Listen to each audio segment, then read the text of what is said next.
Hello and welcome to part 5 and our final installment in our series on culture. Today we're going to be looking at theoretical perspectives on culture. So we're going to see again our big 3 perspectives, and that leads us nicely to our objectives for part 5 in this series. First, by the end of this presentation, you should understand the functionalist, the conflict theory, and the symbolic interactionist perspectives on culture. And you should be able to compare and contrast what those 3 perspectives tell us about culture. All right, first, starting with the oldest of our perspectives, we will begin with functionalism. Right. Functionalism tells us that culture is part of the workings of a healthy or functioning society. The image here of the cogs and wheels and machinery is an apt image, right? It's an apt illustration, the idea that each of these elements of culture works with the others as part of a functioning and healthy society. Functionalists would tell us that values guide our actions, right? They give meaning to our actions. They give us direction, they give us purpose. Norms and social control ensure the smooth operation of society.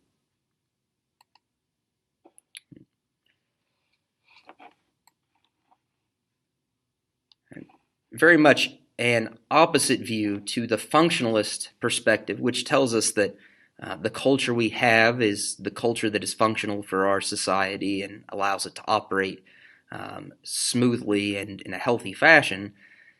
The opposite of this comes from conflict theory. Conflict theory tells us that culture is instead a product of power struggle between groups of people. It is a struggle based on male dominance.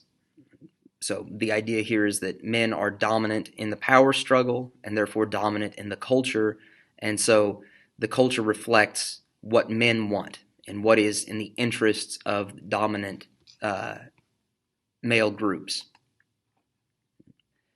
Conflict theorists would also tell us that Western European dominance is a part of the product of power struggles, right? Where Western dominance is currently still in place in the world in terms of Western culture, Western values, because Western countries remain collectively the most powerful.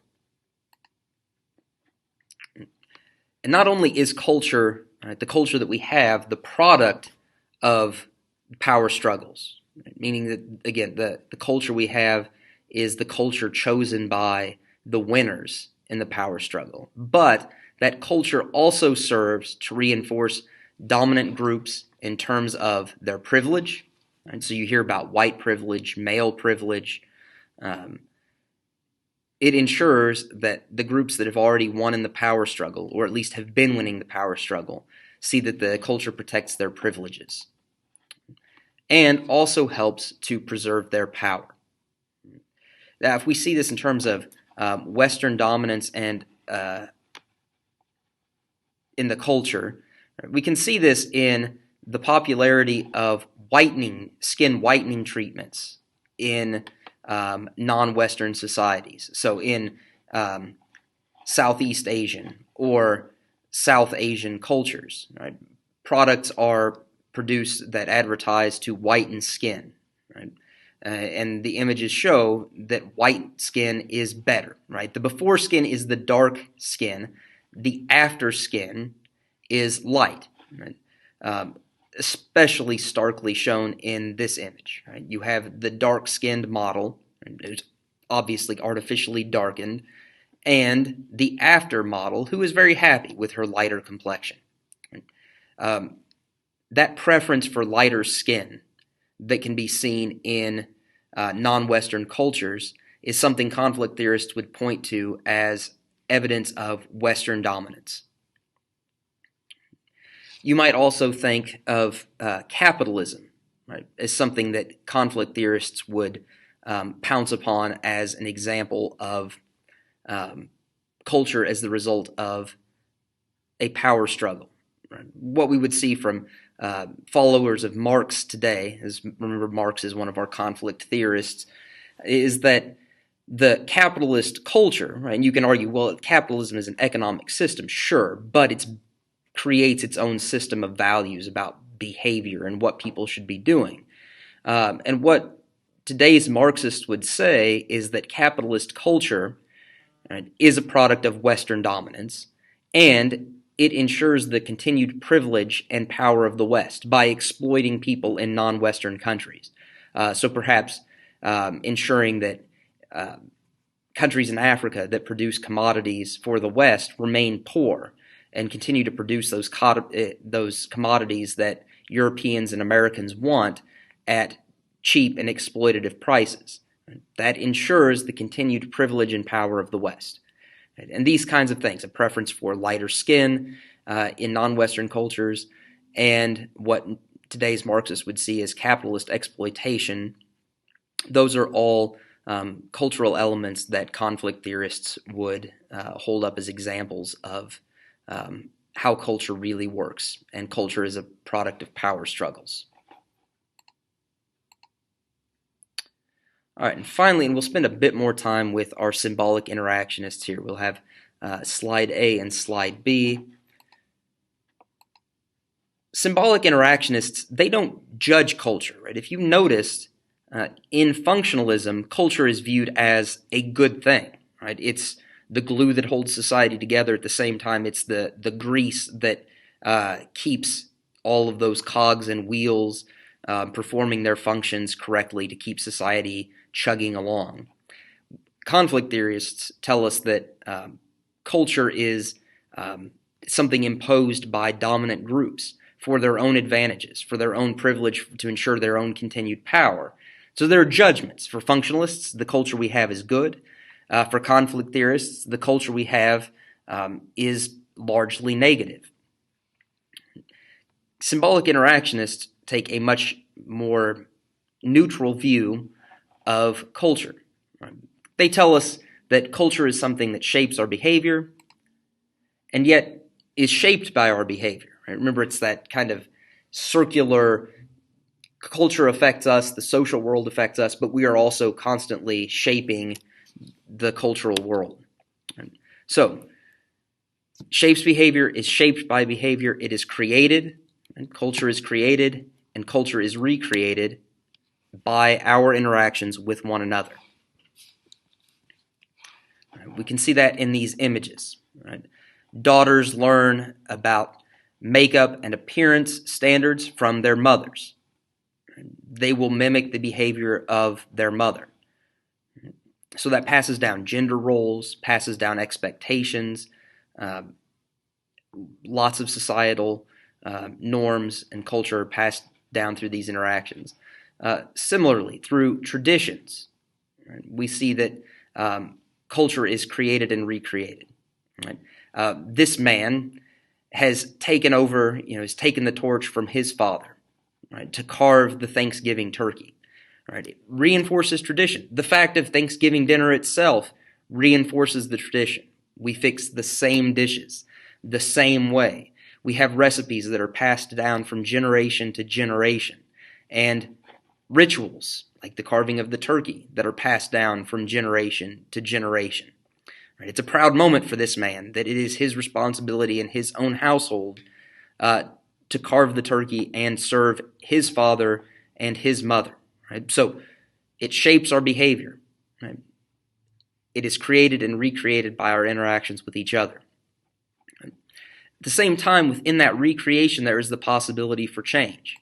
Right? As we see different interactions, right, we see shifts from a time period 50 years ago or so when this kind of interracial relationship would have been viewed with disdain, maybe disapproval, maybe unaccepted, maybe in fact not legal, to a time when, because some early people challenged that and pushed back against those cultural rules and standards, that we now see much greater acceptance of interracial couples than was true in the past. Right? So there is reinforcement in our interactions, but there is also the possibility for change, which leads us to our second slide on symbolic interactionism.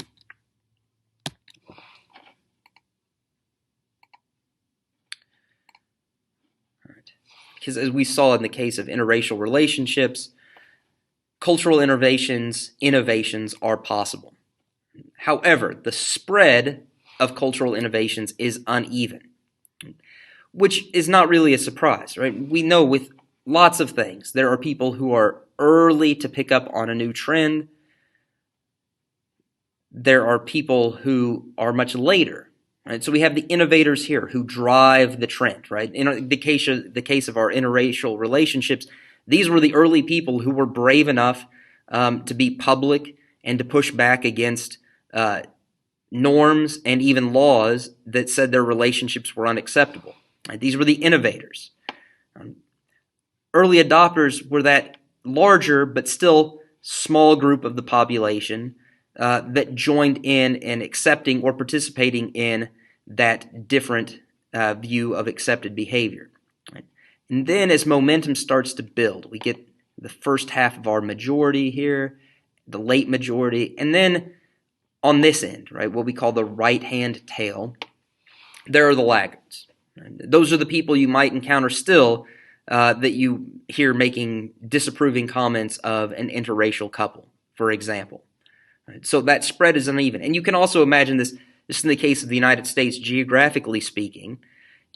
You could imagine that acceptance of interracial couples was probably quicker in, let's say, the west coast of the United States, or maybe the east coast of the United States, perhaps particularly in big metropolitan areas like New York City, than it was in the deep south of the United States. So you could, I'm sure that would not surprise you to imagine that interracial couples were more quickly accepted out west and in places like New York City than was the case in, say, rural Alabama or Mississippi. In the end, though, symbolic interactionists would tell us that a cultural innovation is successful when it has reached what we would call universality, right? When this other curve that we're looking at reaches 100%. So that would be, if we think about cultural universals, that would be the family group, right? Is essentially has achieved universality, or the meaning of a smile.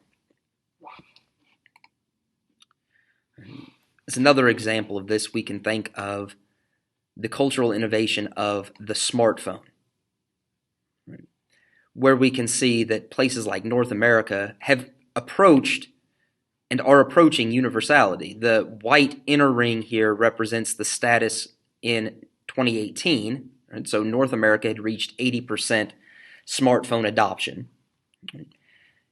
It is expected to be 90% by 2025. But in other parts of the world, there is significant room for growth. The CIS, which is the Commonwealth of Independent States, as you see down here with that little asterisk, it's what used to be the Soviet Union.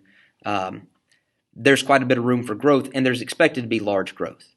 Right? Most dramatically is sub-Saharan Africa. 2018, a little more than 1 in 3 people had a smartphone. By 2025, it's going to be 2 out of 3, if the projection holds. Right? So that's a cultural innovation. Right? And the smartphone has had tremendous impact on culture. You might argue it's good, you might argue it's bad. The truth is likely somewhere in between. But what we see is that uneven spread of the cultural innovation. But that in all cases, it is heading more and more towards universality. Right? In no case do we see a yellow ring that is smaller than the inner ring that represents smartphone adoption in 2018. All right, and this concludes our look at culture. And this was part 5. Again, we've considered the 3 theoretical perspectives on culture. In future exercises, you're going to be asked to reflect on those perspectives. And until then, though, have a good day, and I will see you in class.